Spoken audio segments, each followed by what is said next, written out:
Hai, hello, salam sejahtera Malaysia. Selamat datang ke channel Fels Lifestyle. Terima kasih kerana terus setia dan terus bersama di dalam channel ini. Tuan-tuan dan puan yang saya hormati, terima kasih kerana terus setia dan bersama di dalam channel ini. Tuan-tuan dan puan, rupanya setelah nama Ismail Sabri Yaakob menjadi sebutan ramai orang, tidak lain dan tidak bukan berkaitan dengan serbuan SPRM, berkaitan dengan penemuan RM 170 juta, wang ringgit, ringgit Malaysia, mata wang luar negara, dan juga jongkong emas. Setelah perkara ini menjadi semakin panjang dan panjang, rupanya ada satu pertanyaan oleh netizen. Adakah menteri-menteri ketika Ismail Sabri menjadi Perdana Menteri ke-9 juga terlibat dengan isu kes ini, ataupun lebih tepat terlibat dengan rasuah ini? Kalaulah ini benar rasuah melibatkan PM9, dan adakah ini tidak mustahil nama-nama menteri pada ketika itu juga terkait dengan kes dan isu ini? Kalau ada, agak-agak siapakah menteri tersebut? Ketika itu waktu PM9 jadi menteri, ada beberapa nama. Pada tahun 2021 Hishamuddin Hussein ada, Azmin Ali, Razi Jidin, Fadilah Yusof pun ada. Jadi termasuk Khairi Jamaluddin. Untuk tahun 2022 pula, rupanya memang ramai sebenarnya menteri yang terlibat di dalam kabinet Ismail Sabri ketika beliau jadi Perdana Menteri. Kalau tak silap, Menteri Keuangan pada ketika itu Tengku Zafrul, kalau tak silap. Jadi ada satu komen yang saya nak kongsi dengan anda, berkata di sini, mesti ramai menteri-menteri terlibat.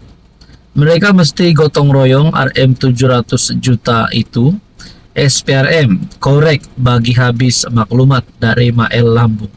Gelaran baru pula untuk Ismail Sabri. Tapi saya tak nak terus direct to the point, fikir negatif terhadap PM9 dan juga menteri-menteri yang terlibat. Saya tidak bercakaplah orang ini bersalah sebab belum ada keputusannya, belum lagi didakwa, belum ditangkap masuk penjara, belum ada bukti yang mengatakan bahwa Ismail Sabri ini bersalah dan menteri-menteri kabinet beliau pada ketika itu bersalah. Tapi kalau fikir secara logik, takkanlah kerja ini dilakukan oleh Ismail Sabri sendiri. Sebelum ini SPRM sudah mengesahkan telah memanggil 31 individu kalau tak silap untuk berjumpa dengan SPRM, dan siasatan dijalankan terhadap Ismail Sabri juga. Jadi persoalannya, tuan-tuan dan puan, adakah menteri-menteri kabinet pada ketika itu terlibat dengan kes ataupun isu RM 177 juta ini? Nah, kalau mereka terlibat, adakah mereka juga akan dipanggil SPRM? Dan agak-agak siapakah menteri-menteri tersebut? Dan kita dapat lihat juga bahwa Ismail Sabri menjadi Perdana Menteri pada ketika beliau menjadi PM bukan daripada UMNO, tetapi beliau ini seolah-olah dilantik menjadi Perdana Menteri melalui kesepakatan daripada Perikatan Nasional. Itu adalah komen yang saya dengar. Jadi berkaitan dengan ini, apa komen anda? Hello semua, salam sejahtera Malaysia. Selamat datang ke channel Fels Lifestyle. Terima kasih kerana terus setia dan terus bersama di dalam channel ini. Saudara-saudara yang saya hormati, sebelum kita teruskan dengan isu hangat hari ini, di sini saya ada selitkan produk. Tuan-tuan dan puan yang minat untuk beli produk yang saya share di sini, banyak produk yang saya kongsikan. Tengoklah mana satu yang sesuai, yang di hati anda, boleh klik produk ini, order macam biasa, macam dekat Shopee. Oke, saudara-saudara yang saya hormati, tuan-tuan dan puan, setelah penemuan RM 170 juta ataupun jumlah keseluruhannya 177 juta bersamaan dengan jongkong emas yang melibatkan nama bekas Perdana Menteri ke-9. Ada pula yang kata dana ini untuk projek tebuk atap. Dana ini mungkin untuk membeli 10 MP UMNO keluar daripada kerajaan. Ada satu tulisan yang saya ingat pernah membuat kenyataan sedemikian. Kalau cakap berkaitan projek tebuk atap, adakah ini melibatkan Tun Mahathir? Wah, tapi antara ramai-ramai pemimpin yang membuat respon, pengakuan ataupun pandangan berkenaan dengan kes ini yang melibatkan nama Ismail Sabri, akhirnya Tun Mahathir akhirnya tampil dengan satu kenyataan yang mengejutkan ramai. Kes Ismail Sabri kita tunggu bawa ke mahkamah, kata Tun Mahathir. Bekas Perdana Menteri Tun M akui terkejut dengan SPRM berhubung bekas Perdana Menteri Datuk Seri Ismail Sabri yang didakwa membabitkan kes rasuah dan pengubahan wang haram. Dr. Mahathir berkata, beliau tidak boleh menyatakan bahawa penemuan sejumlah besar wang tunai dan jongkong emas dalam siasatan SPRM itu adalah milik Ismail Sabri, kerana perkara tersebut perlu ditentukan oleh mahkamah dulu.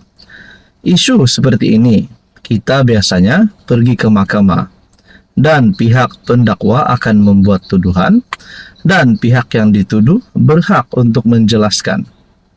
Saya tidak boleh nak kata sekarang ini bahawa ini adalah milik Ismail Sabri ataupun tidak.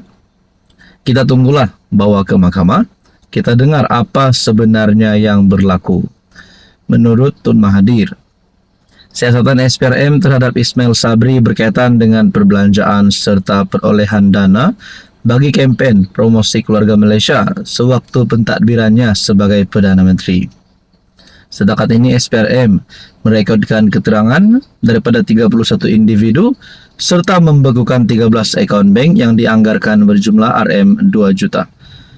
Saudara-saudara yang saya hormati, tuan-tuan dan puan, bayangkan kalau Tun Mahathir terlibat dengan RM170 juta ini, adakah beliau pun akan dipanggil oleh SPRM?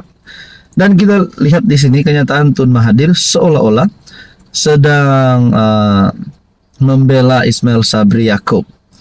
Sedangkan Ismail Sabri hari ini berada di pihak kerajaan. Walaupun mungkin ada yang kata antara 10 MP UMNO yang pernah menyokong Muhyiddin sebagai PM, salah satunya mungkin adalah Ismail Sabri, tapi mungkin ini terkait jugalah. Adakah sebenarnya Tun Mahathir, Ismail Sabri dan pemimpin-pemimpin PN yang lain mempunyai rancangan tebuk atap 2.0? Tak tahulah, tapi segala-galanya tidak mustahil untuk berlaku kan. Tapi pada akhirnya ini adalah pengakuan Tun Mahathir. Beliau kata tunggu bawa ke mahkamah, kata Tun M. Dan beliau berkata tidak mau buat pengakuan bahawa duit itu milik Ismail Sabri ataupun tidak, kerana belum tahu. Jadi saudara-saudara, kita nantikan saja apa yang akan berlaku. Apa komen Anda?